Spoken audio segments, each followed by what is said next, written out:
ela me apareceu, com um sorriso tão triste, um olhar tão profundo.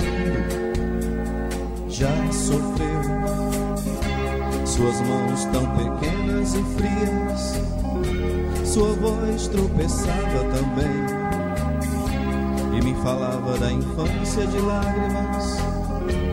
Nunca teve ninguém, nunca teve amor, não sentiu o calor de alguém.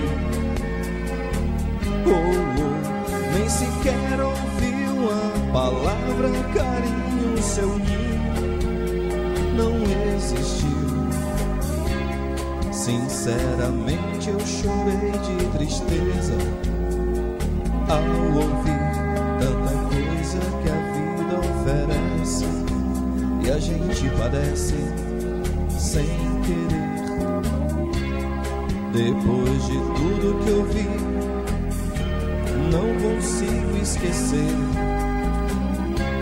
Ela me disse adeus e se foi, nem seu nome eu sei dizer.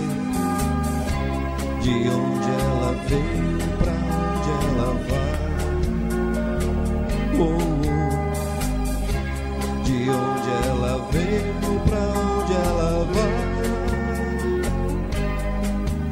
Não sei dizer.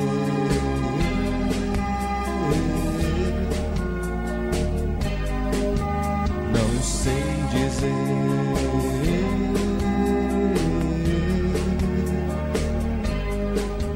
Nunca teve amor, não sentiu o calor de alguém.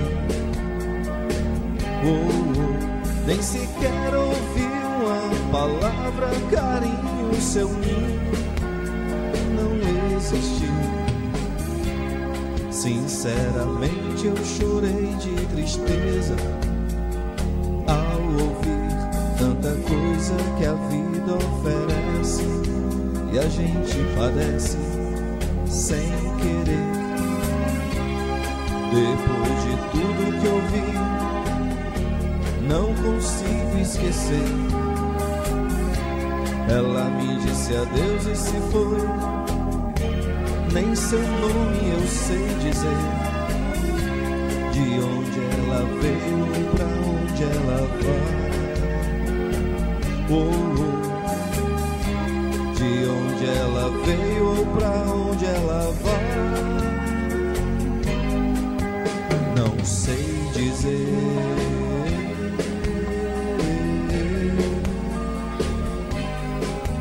Não sei dizer.